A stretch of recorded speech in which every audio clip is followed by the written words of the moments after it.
আজকের দিনটা আমার কাছে খুব স্পেশাল। এই জন্য নয় যে আজকে আমার প্রথম আইবুড়ো ভাত পর্ব, বাট এই জন্য যে আইবুড়ো ভাতটা অর্গানাইজ করেছে আমার সবথেকে ছোট্টবেলার বন্ধু শ্রীপর্ণা। তাই একদম সকালে উঠে চটপট রেডি হতে শুরু করে দিলাম।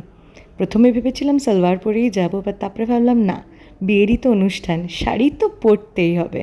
তাই সুন্দর করে শাড়ি পরে শুরু করে দিলাম সাজগোজ। আজকে তো অফিস থেকে ছুটি নিয়েই রেখেছি, কারণ সারাটা দিন যে ওর সাথেই কাটাবো। আর কেন বাই না, ওর আর আমার বন্ধুত্বটা তো সেই জেনারেশনাল।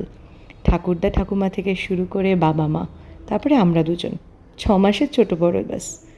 কত কথা, কত গল্প। প্রথম খেলা, প্রথম বন্ধু, প্রথম সঙ্গী, সবই তো ও ছিল। তা একদম সুন্দর করে সেজে রেডি হয়ে গেলাম আইবুড়ো ভাতটা অ্যাটেন্ড করতে।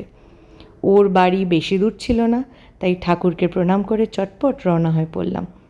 মনটা আজকে এমনিতেই খুব আনন্দে ছিল, কারণ আমার হঠাৎ করে মনে পড়ে গেল লাস্ট টাইম ওর বিয়েতে যখন আইবুড়ো ভাত দেওয়া হচ্ছিল, তখন ও বলেছিল, টিনি তোর যখন বিয়ে হবে দেখবি আমি প্রথম আইবুড়ো ভাত দেবো। তখন কথাগুলো এত কানে নিইনি, কিন্তু আজকে যখন ফাইনালি চলে এসেছি দোরগোড়ায়, খুব এক্সাইটেড লাগছিল।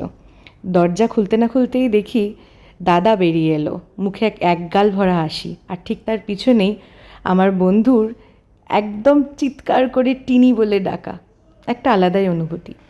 তারপরে সে আবার আমাকে বসে পরিপাটি করে আইবুড়ো ভাত পর্ব দিল। ফাইনালি মনে হলো বিয়েটা না শুরুই হয়ে গেল, বিয়ের সানাইটা আমার বেজেই গেল। Are the best part is that এটা শুরু হলো ওর হাত দিয়ে। ব্যাস, এই ছিল আমার প্রথম আইবুড়ো ভাত পর্বের গল্প।